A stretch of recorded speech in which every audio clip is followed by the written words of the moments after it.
Kumusta mga kasaliksik? Maniniwala ka ba kung sabihin ko sa iyo na mayroong mga pagkakataon kung saan ang mga ibon ay nakagawa ng mga aksyon na talagang manggugulat raw sa publiko at kahit pa sa mga eksperto? Kaya mula sa ibon na kayang kalabanin lahat ng nilalang sa mundo hanggang sa ibon na kayang kainin ng buo ang kahit na ano, ay ito ang 10 pinaka nakamamanghang pag-atake ng ibon na nakuhanan ng kamera. Kaya kung handa ka nang mapanood ang mga ito ay simulan na natin. Number 10. Falcon laban sa lahat. Kung pamilyar ka na sa uri ng mga ibon na kung tawagin ay falcon, ay sigurado akong alam mo na isa sila sa pinakakinatatakutang ibon sa ating planeta. Dulot na ang bilis ng paglipad ng mga ibon na ito ay umaabot sa 100 milya kada oras, kung kaya't marami ang mga hindi nakakatakas at nakakaiwas sa tuwing umaatake sila, na mapapatunayan na lamang sa mga nakuha ng video na ito, kung saan sa unang video ay makikita ang isang walang kamalay-malay na itik na bigla na lamang inatake ng isang falcon na halos hindi na nakita sa video dahil sa sobrang bilis nito. Ang mga susunod na video ay nagpapakita naman ng pakikipaglaban ng mga falcon sa iba't ibang klase ng ibon na lumilipad sa kalangitan, kung saan ang isa na rito ay ang parrot na ito na makikitang napatay na at plano ng kainin ng falcon na nakahuli sa kanya. Number 9. Grupo ng karakara. Nang maiwan ang isang baby pang seal sa dalampasigan matapos maghanap ng makakain nila ang kanyang ina, ay nagmistulang tsansa na ito para sa grupo ng mga ibon na kung tawagin ay Strutted Karakara upang may makain din sila, kung saan agad nilang pinalibutan ng batang hayop at pilit na tinatapakan para hindi makawala, na siya namang naging dahilan para umiyak ito. Dahil sa labis na pag-iyak ng batang seal ay nakuha nito ang atensyon ng kanyang ina na mabilis siyang tinulungan at itinaboy ang grupo ng karakara na hindi may tatangging may matalas na isipan, dulot na alam nila kung kailan sila pwedeng umatake at kung kailan din nila kinakailangang lumayo at umalis. Number 8. Kawawang penguin.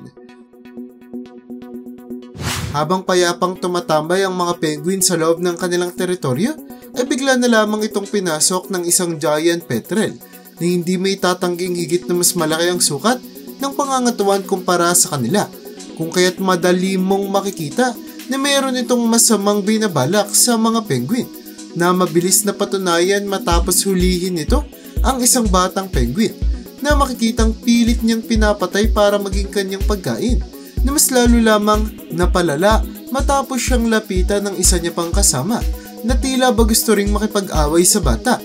Iisipin mo na wala ng pag-asa na mabuhay pa ang batang penguin mula sa pangyayaring ito, dulot na nagsilayuan na rin sa kanya ang mga matatandang penguin.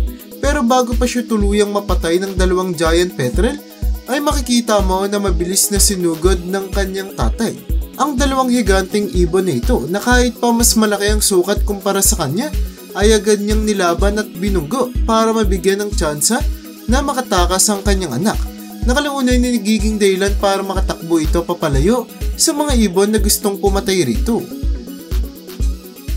Number 7. Kidnapper na kwago. Kung kanina ay napag-usapan natin ang mga falcon bilang isang uri ng ibon na siguradong kakatakutan ng mga tao, ay baliktad naman ang mararamdaman ng publiko matapos nilang mapanood ang nakuha ng video na ito, kung saan ang pugad ng ibon na ito ay inatake ng isang kwago na makikitang may planong kunin at kainin ang mga sisiw pang falcon sa pugad, na matagumpay niya namang nagawa, kung saan mabilis niyang naagaw ang isang batang ibon mula sa nanay nito, na matapos mapanood ang pagkadukot ng kwago sa kanyang anak ay agad siyang sumigaw at umiyak. Matapos ang ilang oras matapos kunin ng kwago ang sisiw na falcon, ay makikita na bumalik itong muli sa pugad na tila babalak pang kumuha ng isa pa. Pero sa pagkakataon na ito ay pumalag na ang nanay na falcon na makikitang mabilis na inatake rin ng kwago na naging dahilan para tumigil at lumayo na ito. Number 6. Pagtutulungan ng iba't ibang ibon. Ang susunod na video sa ating listahan ay posibleng magpaluha sa kahit na kanino, sa kadahilan ng habang payapang nagtatampisaw sa isang tubig ang isang gansa at ang kanyang mga anak, ay inatake sila ng isang uswat na naging dahilan para maiwanan ng nanay na gansa ang kanyang mga anak sa tubig, na naging simula ng kaganapan na paniguradong kailanman ay hindi niya makakalimutan. Dulot na ang kawalan ng proteksyon mula sa kanilang ina ay nagdulot para mahuli ang mga batang gansa ng iba't ibang mababangis na ibon kagaya ng heron, na matapos kunin ang isa ay agad itong dinala sa isang sanga para payapang kainin. Ganito rin ang sinapit ng isa pang gansa na nakuha ng isang uwak. Pilit man na binabalikan ng nanay na gansa ang kanyang mga anak ay makikitang hinaharang naman siya ng mga swan na tila ba kakontsaba ng mga ibon sa lugar, na para bang pinagpapalanuhan talaga na punteriyahin sila. Number 5. Kinain ang pagong. Alam mo ba na kahit gaano pakatigas ang isang bagay ay kaya pa rin itong kainin ng mga ibon? Ganito ang mapapatunayan sa nakuha ng video na ito, kung saan ang isang ibon na kung tawagin ay heron ay nakahuli ng isang pagong na kahit pa merong matigas na shell na hindi kakayaning kagatin ng kahit na sino sa atin, ay hindi ito naging problema sa ibon, kung saan matapos niyang lunod-lunurin ang pagong para masiguradong patay na ito at hindi na makakagalaw pa, ay agad niya itong nilunok ng buo nang hindi pinoproblema ang matigas na shell na pumoprotekta rito. May isa pang nakuha ng video patungkol sa isa ring kakaibang ibon na ito na nagawang humuli at lumunok ng isang buong squirrel, na dahil buhay pa ay makikitang patuloy pa rin gumagalaw kahit na nasa loob na ito ng lalamunan niya. Number 4. Mukbang ng batang penguin. Dumako naman tayo sa malamig na kalupaan ng Antarctica, kung saan habang nagpapahinga ang isang grupo ng mga penguin sa loob ng kanilang teritoryo ay may bigla na lamang na lumapit sa kanilang isang ibon na kung tawagin ay skua, na tila ba gutom at naghahanap ng pwedeng makain niya.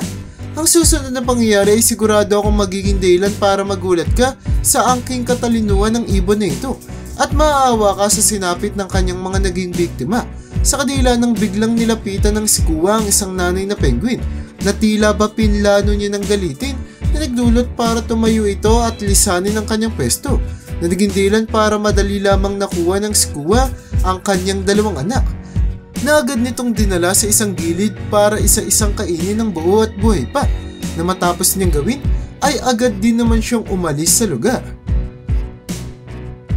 Number 3. Galit na isang ina. Hindi naman parati na kung sino ang maatake ay sila ang nagwawagi, na mapapatunayan sa nakuha ng video na ito, kung saan habang payapang lumalangoy ang isang pamilya ng mga itik sa lawa ay bigla na lamang bumagsak mula sa kalangitan ang isang sigal na tila babalak na hulihin at kainin ang ilan sa kanila, na malas na lamang niya at hindi hinayaan ng nanay niya itik na agad siyang inatake at pinagtutuka. Dahil sa matinding pag-atake ng itik ay makikita na halos hindi na makakilos ang sigal, at nang mapansin ng nanay na itik na wala na itong planong hulihin pa ang kanyang mga anak, ay agad din naman siyang tumigil sa kanyang pag-atake at huminto na rin siya at bumalik sa pagsama sa kanyang mga anak, habang ang kawawang sigal ay mabilis na lumipad palayo, na siguradong may daladalang trauma at matagal muling susubok na umatake sa itik. Number 2. Kilabot ng pelikan.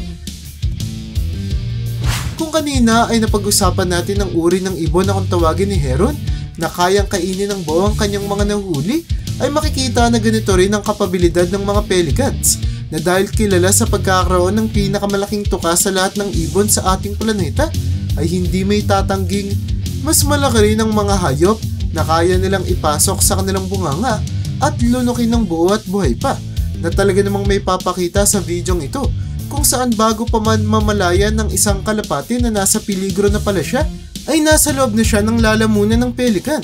Ganito rin ang makikita sa isa pang video, kung saan kaysa kalapati ay isang buong itik naman ang nagawang kainin at lunukin ng buo ng ibon na ito, na nagpapakita kung gaano kaluwag ang kanilang lalamunan na kaya nilang pagpasukan ng iba't ibang nilalang. Number 1. Pagsasakripisyo ng mga stork. Maniniwala ka ba kung sabihin ko sa iyo na maliban sa pag-atake ng mga ibon sa iba para maging kanilang pagkain, ay pwede rin nila itong gawin sa kanilang mga kauri at kadugo para lamang mabuhay? Ganito ang mapapanood sa nakuha ng video na ito, kung saan pilit na inaatake ng nanay na stork ang isa niyang anak na paulit-ulit niyang pinagtutuka. Pero matapos itong makita ng isa niyang panganak na tila pa pinoprotektahan ng kanyang kapatid, ay ito naman ang pinuntirya ng kanilang ina.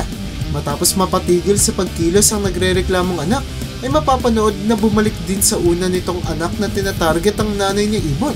Ninigindilan para magkusa na itong umalis sa pugad at tumalon pababa.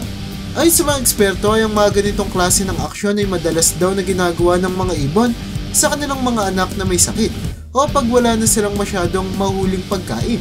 Kung kaya't para mabawasan ang bunganga na kanilang pinapalamon, ay pinapalayas nila ang mas mahina nilang anak para masiguradong ang malakas nilang anak ang siyang makakasurvive.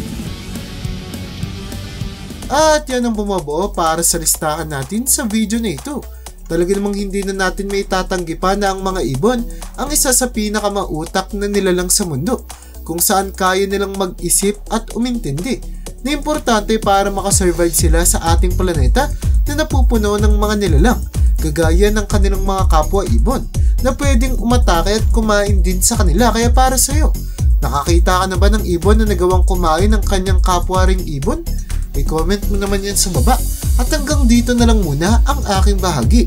Hanggang sa muli mga kasaliksik, maraming salamat sa panonood. See you in my next vid.